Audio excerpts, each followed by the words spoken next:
ici, la voix de l'Amérique.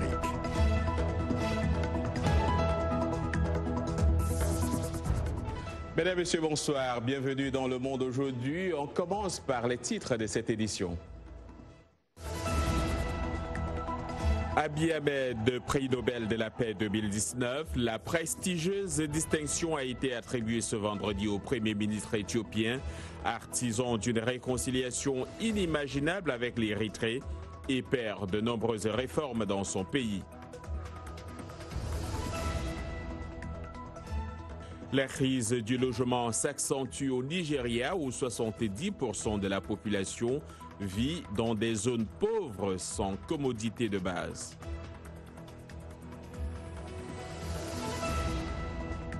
Ici aux États-Unis, nous parlerons de l'affrontement entre l'exécutif et le législatif et notamment de l'équilibre des pouvoirs dans la Constitution américaine.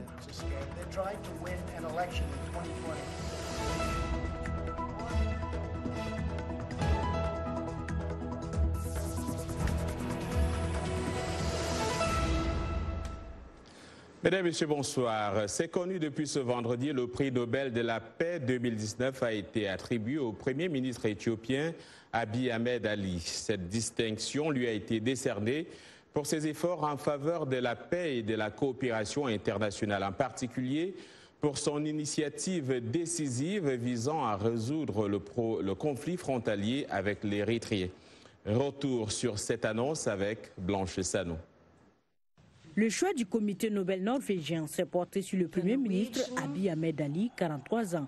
Il est l'un des plus jeunes chefs de gouvernement d'Afrique. C'est ce vendredi qu'il a reçu la nouvelle. Oui, bonjour Monsieur le Premier ministre. C'est Monsieur Njolstad qui parle. Je suis le secrétaire du comité Nobel norvégien. Je vous appelle d'Oslo.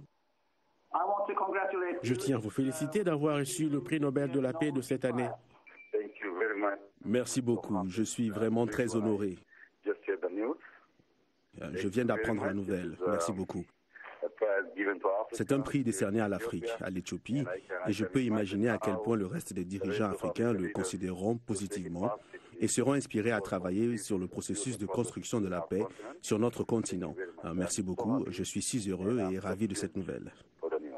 Des événements qui remontent au 8 juillet, date à laquelle une rencontre historique a eu lieu entre le Premier ministre éthiopien et le président érythréen. Les deux dirigeants ont signé une déclaration commune mettant fin à l'état de guerre. Les ambassades ont été réouvertes. Les liaisons commerciales aériennes ont repris aussitôt. Mais l'enthousiasme a vite fait place à la frustration. La frontière entre les deux pays est à nouveau fermée. La signature d'accords commerciaux se fait attendre et l'Éthiopie, pays enclavé, n'a toujours pas accès au port érythréen. Le chemin à parcourir avant une paix ferme et définitive est encore long, estiment les analystes. Mais le Premier ministre reste positif. Il doit exister un système de contrôle et un système de contrôle personnalisé. Et nous avons besoin de cette capacité pour pouvoir savoir ce que les gens font à l'entrée et à la sortie. On craint que si nous laissons les frontières ouvertes sans contrôle, il sera difficile de prévenir les problèmes. Le prix qui lui a été décerné sera présenté à Oslo le 10 décembre, une reconnaissance d'une valeur de 9 millions de couronnes suédoises, soit environ 900 000 $ américains. Voilà, pour parler de cette actualité, accueillons tout de suite Alioune Faye, fondateur et CEO de AFDV Marketing. Vous êtes d'origine éthiopienne, vous êtes à Toronto. Bonsoir, monsieur. Merci, bonsoir. Comment ça va? Je vais bien. Alors, comment l'annonce de la distinction d'Abiy Ahmed comme prix Nobel de la paix a-t-elle été accueillie au sein de la communauté éthiopienne? Oh, franchement, elle a été très bien accueillie. Hein. Franchement, je me rappelle ce matin quand j'ai ouvert mon Instagram, le premier truc que j'ai vu, c'était plein de posts et de stories sur Abiy Ahmed qui s'est fait et qui a eu le prix Nobel de la paix. Et tout le monde est content en fait. Ça amène vraiment trop de fierté, beaucoup de fierté de notre côté. Donc c'est bien ça, c'est très bien. Alors parmi les actions, oui, allez-y, terminez.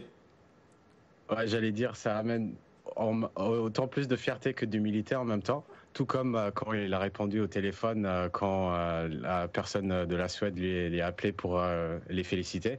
Il a dit merci, je suis I'm very humbled mais ça sonnait comme si il a dit merci et après il doit continuer à faire son boulot, quoi. Tout à fait. Donc ouais, non, Abiy, depuis qu'il a été élu, les premiers trucs qu'il a fait, c'était des trucs super remarquables, franchement. Alors justement, on en parle parmi les actions qu'on reconnaît au Premier ministre éthiopien. Il y a notamment le rapprochement, et on le disait dans le reportage tout à l'heure, avec l'Érythrée. Quelle est la qualité des rapports qu'entretiennent aujourd'hui les deux pays, notamment les ressortissants des deux pays? Oui, donc au fait, j'ai un très bon exemple. Donc, j'habitais en Éthiopie il y a longtemps. Donc, quand il y avait les problèmes entre l'Éthiopie et l'Érythrée, je me rappelle, on avait une aide à la maison et elle était érythréenne. Et il y avait des problèmes, des conflits qui se passaient. Il y avait toujours de la friction entre les Éthiopiens et les Érythréens. Des fois même, il y a eu un moment où ils devaient retourner dans leur pays. J'avais même des amis à l'école, au lycée Gabriel Mariam, qui étaient ou moitié érythréens ou érythréens, qui devaient quitter l'Éthiopie à cause de ça. Et ensuite, je me rappelle quand j'ai vu ça dans les news, quand j'ai vu des vidéos de gens qui appelaient l'Érythrée, les dire bonjour, qui pouvaient passer la frontière et voir leur famille. Ça, franchement, c'était monumental. C'est vraiment beau à voir. Vous vivez au Canada. Qu'est-ce que les Éthiopiens, et notamment ceux de la diaspora comme vous, attendent aujourd'hui d'Abiy Ahmed, qui pourrait renforcer ce travail qu'il a commencé? Ouais, donc c'est clair que ça c'est une très bonne nouvelle, mais en fait c'est pas tout. Il y a encore beaucoup de choses à faire dans le pays et aussi en Afrique, mais nous on voit Abiy comme quelqu'un qui va changer beaucoup de choses, non seulement dans le pays, mais aussi pour l'Afrique au total. Voilà. Bien évidemment, il y a le grand truc que tout le monde en parle, la corruption, qui n'est pas un truc qui va se faire d'un coup du jour au lendemain. Le combat va donc se poursuivre pour lutter contre la corruption. Alioune Faye, merci pour votre disponibilité et félicitations donc au Premier ministre Abiy Ahmed pour cette distinction. Merci. En République démocratique du Congo, l'hypothèse d'un crash était privilégiée vendredi après la disparition d'un avion cargo de marque Antonov 72 avec à son bord au moins 8 personnes, dont les militaires et des Russes. L'avion avait été affrété par la présidence de la République pour ramener à Kinshasa la logistique ayant servi à la tournée du président Félix Tshisekedi à Bukavu et à Beni, dans l'est de la RDC. Ce que nous savons est que l'avion avait décollé alors que les conditions météorologiques n'étaient pas bonnes dans la zone. C'est ce qu'a laissé entendre Giscard Koussema, directeur adjoint de la presse présidentielle. Ce vendredi à Kinshasa, des centaines de partisans du président Tshisekedi ont également manifesté contre le camp de l'ex-président Joseph Kabila, qu'ils accusent d'être derrière cette disparition d'avions cargo. VOA Afrique n'est pas en mesure, à l'heure qu'il est, de vérifier la crédibilité de telles accusations. Toujours en RDC, 3 soldats congolais et 2 assaillants ont été tués ce vendredi lors d'affrontements avec des miliciens d'un groupe sécessionniste à Lubumbashi, deuxième ville du pays. C'est du moins ce qu'indiquent des sources militaires. Cette milice est constituée des partisans qui militent pour la sécession de la riche province minière de l'ex-Katanga. En 2015, ils avaient hissé le drapeau de l'ex-république du Katanga à Lubumbashi avant de se rendre à une base des casques bleus de la mission de l'ONU en RDC. Autre lieu, autre situation, direction le Nigeria pour parler de la crise dans le secteur du logement. Environ 70% de la population du pays vit dans des zones pauvres, dépourvues de commodités de base. Le pays a un déficit de plus de 22 millions de logements selon l'ONU. Voyons cela dans ce reportage de Gilbert Tamba dans un quartier d'Abuja. La demande de logements abordables au Nigeria continue d'accroître plus vite par rapport à l'offre, surtout dans les zones urbaines du pays, en particulier à Abuja. Cet endroit s'appelle Gushiri, un grand quartier isolé, pourtant au centre de la capitale fédérale du Nigeria. Faute de logements abordables, dans une capitale qui doit répondre aux besoins de près de 3 millions d'habitants, beaucoup se retrouvent dans des agglomérations pareilles. Je vis ici à Guichiri parce que je n'ai pas le choix. C'est l'endroit où vivent les pauvres. Vous me comprenez? Parce que je n'ai pas les moyens d'aller vivre dans le centre-ville. C'est la raison pour laquelle je me retrouve dans ces habitations pour me débrouiller. Quand Dieu va répondre à ma prière, tout ira bien. Les maisons d'ici ne sont pas du standard comme vous voyez. Les écoles et tout le reste, rien n'est bon. Nous ne sommes pas contents. Nous demandons au gouvernement de nous aider pour l'eau, la route et tous les autres besoins. Chaque année, plusieurs centaines de personnes arrivent de la campagne à la recherche d'un emploi, ce qui accentue cette crise du logement dans le pays le plus peuplé d'Afrique. Les risques sanitaires encourus par les habitants de ces bidonvilles préoccupent aussi les autorités. Des passages récemment au Nigeria, une délégation onusienne conduite par Leila Nifera a décrit les conditions de certains établissements informels au Nigeria comme inhumaines et peut-être les pires du monde.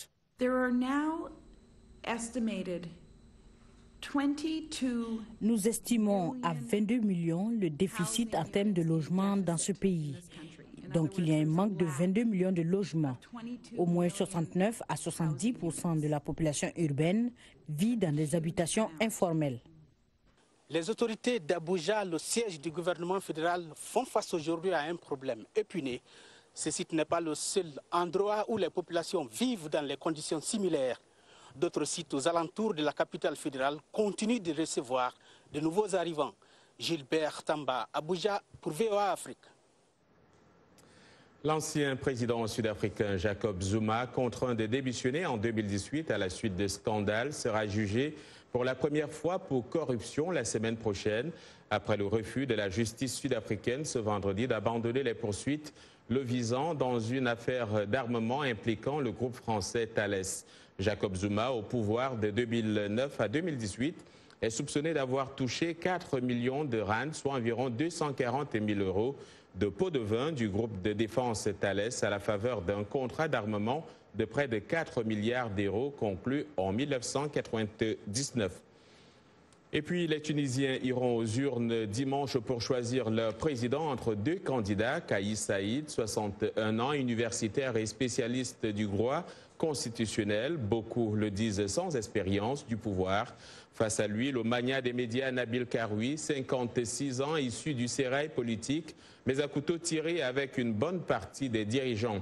Cet homme d'affaires poursuivi pour fraude fiscale a été libéré à 4 jours du second tour. Les 7 millions d'électeurs retournent aux urnes pour la 3e fois en un mois dans une ambiance fébrile pour le second tour de la présidentielle, donc au suffrage universel depuis la révolution de 2011.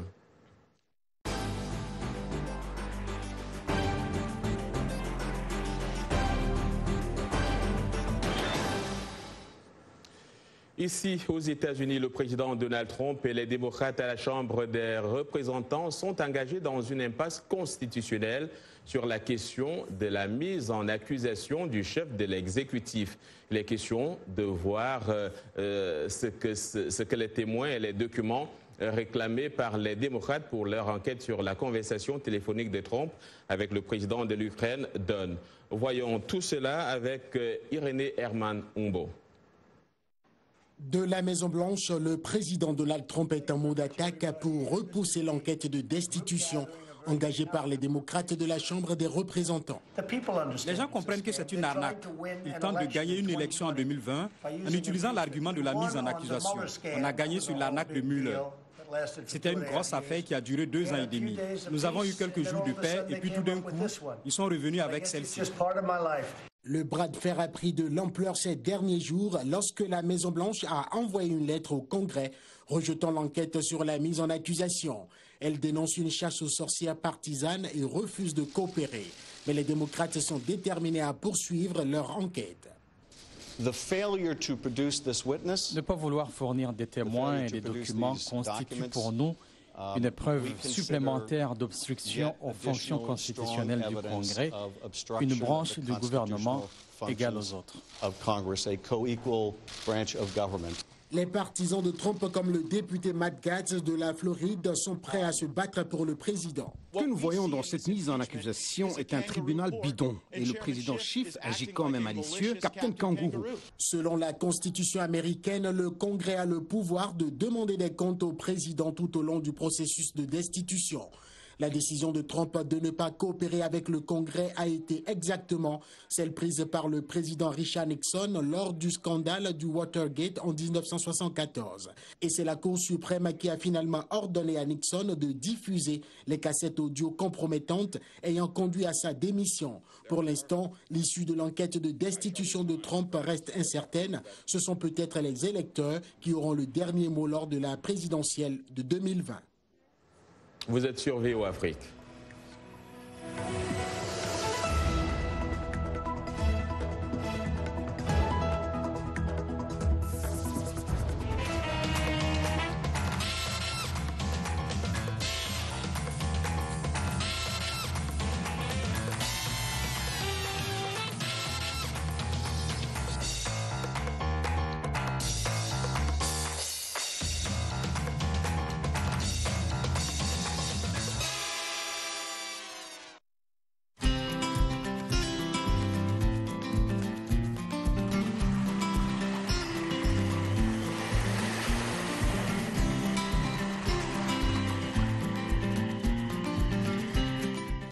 Le Monde aujourd'hui sur VOA Afrique, les titres de cette seconde partie de votre journal. New York, la ville du café, ce ne serait pas exagéré de le dire. La capitale économique des États-Unis compte plus de 3300 cafés et il existe même un festival du café. Dili Diko nous en dira plus dans un instant.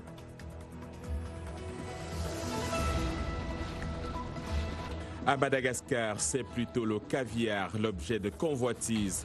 Cet aliment associé au luxe est produit pour la première fois dans le pays, au grand bonheur des consommateurs et bien sûr des producteurs. Et puis en sport, Eliud Kipchoge a rendez-vous avec son corps et l'histoire demain à Vienne en Autriche. Le Kenyan veut battre son propre record et avaler 42 km en moins de 2 heures.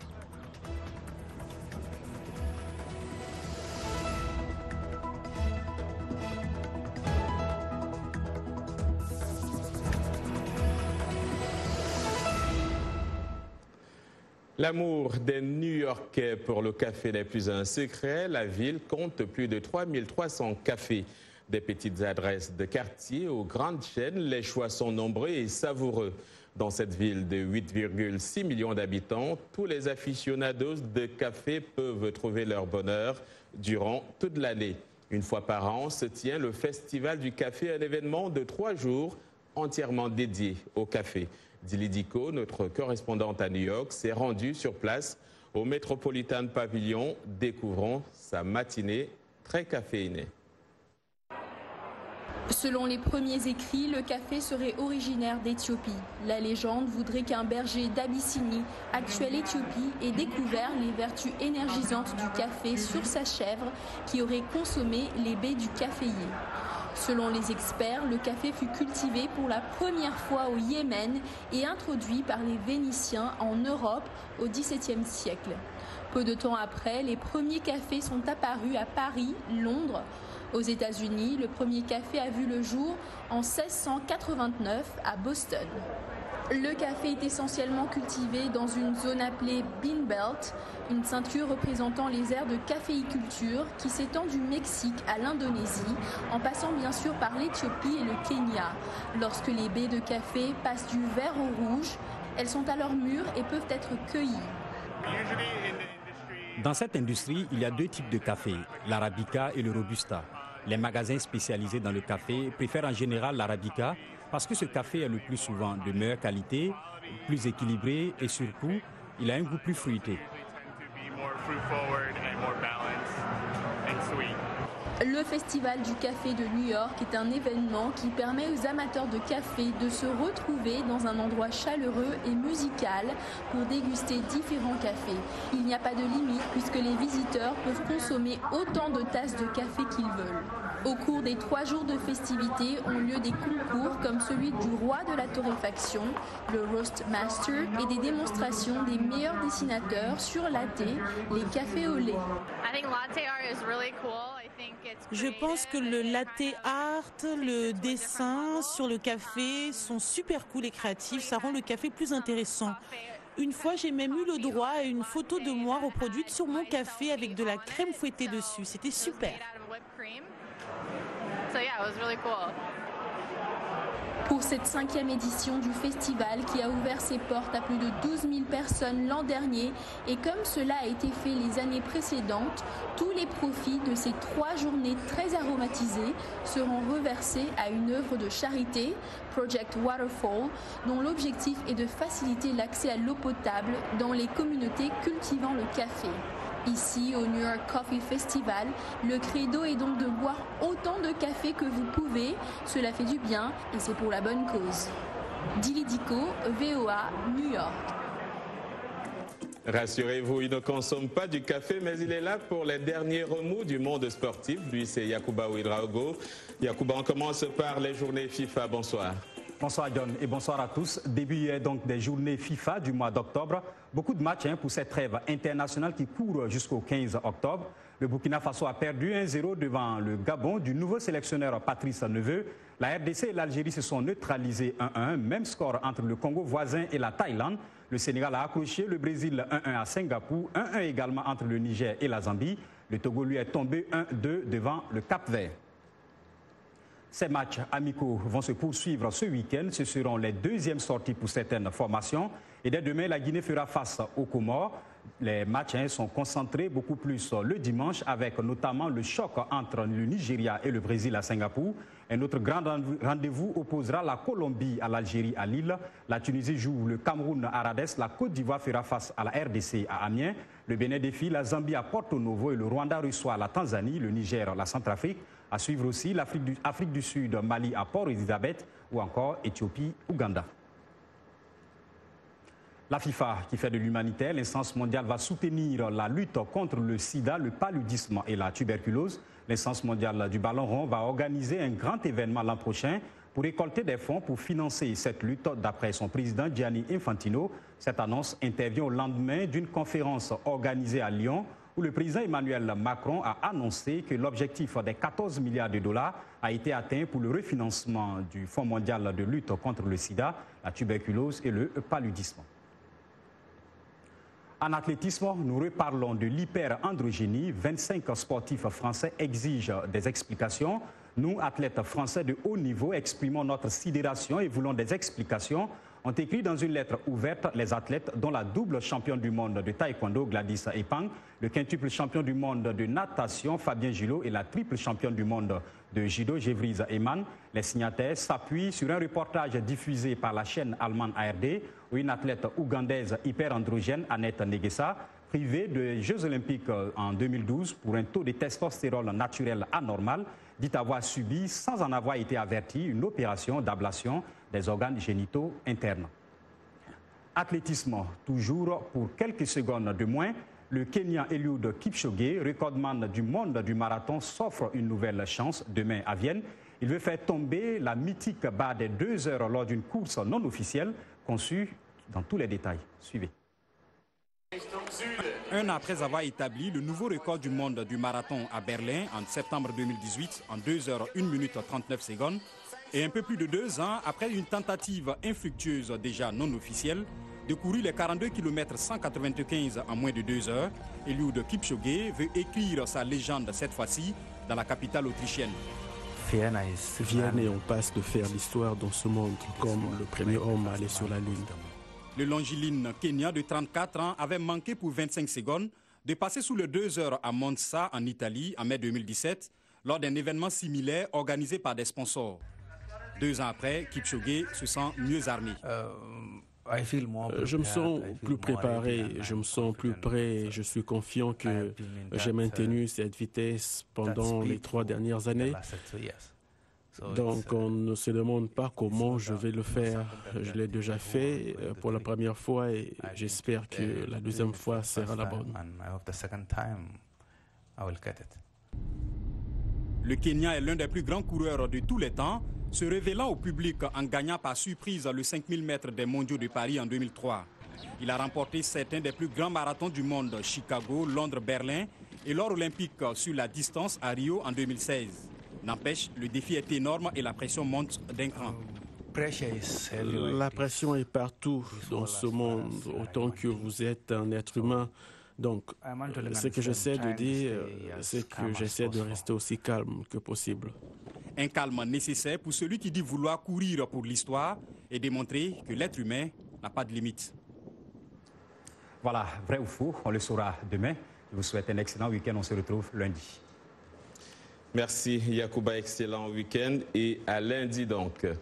On parle souvent de caviar au sport, mais ce n'est pas de cela que nous allons parler. Le caviar, un aliment associé au luxe, est produit pour la première fois à Madagascar. Ce produit réjouit les consommateurs de la lointaine France et crée des centaines d'emplois dans ce pays d'Afrique. C'est un reportage de Jim Randel. Le récit est d'Arzuma Compaoré. Dans les hautes terres de Madagascar, le lac Mantassoa, un réservoir hydroélectrique, est rempli d'esturgeons. Avec le 4e taux de malnutrition chronique le plus élevé au monde, difficile d'imaginer Madagascar comme le lieu où se trouverait un tel produit de luxe pouvant coûter près de $800 le kilogramme dans certains restaurants. Mais l'eau douce du lac Mantassoa et la main-d'œuvre bon marché de la région ont incité des entrepreneurs français à créer Acipenser il y a 10 ans et à se lancer dans un projet fou, importé de France, 4 ans plus tard, des œufs d'esturgeon après leur fécondation. Ils produisent aujourd'hui le caviar Rova avec 300 tonnes de poissons provenant de 6 espèces différentes d'esturgeons. Le jour où nous avons produit le premier caviar à Madagascar, c'était un réel soulagement parce qu'en hémisphère sud, comme je vous ai dit, il y a très peu d'élevage. Le deuxième point, c'est que personne n'avait tenté l'expérience auparavant de produire des esturgeons à Madagascar. La société emploie entre 250 et 300 locaux selon les saisons. La plupart n'ont jamais imaginé travailler pour une entreprise de produits alimentaires de luxe. En sortant de mes études, moi je ne pensais pas que je vais travailler sur du caviar. Cette année, l'entreprise produira près de 5 tonnes métriques destinées à l'exportation, principalement en France, où elle fait déjà parler d'elle. Il y a un côté exotique, une note différente. C'est une histoire de se démarquer aussi des chefs déjà présents sur la place parisienne. On est tout nouveau, donc il faut qu'on trouve des éléments un peu accrocheurs. Le caviar Rova vient de Madagascar. On apporte déjà un exotisme avec la culture chinoise. Et là, avec le fait que ça vienne de Madagascar, c'est... Au niveau mondial, les experts affirment que le marché du caviar devrait atteindre environ 560 millions de dollars d'ici 2025. Acipenser espère doubler sa production au cours des 5 prochaines années. Voilà, ça n'arrive pas tous les jours, un chien qui reçoit une médaille. C'est ce qui s'est passé à Hurricane, un chien des services secrets américains qui s'est vu décerner le rare honneur d'un ordre du mérite d'une organisation caritative britannique. Le premier animal étranger à recevoir ce prix, une espèce de reconnaissance royale. Et pour cause, Hurricane aurait en effet empêché une éventuelle attaque du président Barack Obama à la Maison-Blanche en octobre 2014, alors que l'ancien président américain et sa famille étaient à la Maison-Blanche. Un intrus a escaladé, autant pour moi, la clôture et a réussi à repousser la première équipe canine déployée pour l'intercepter. Hurricane et l'officier Marshall Mirachi sont passés à l'action.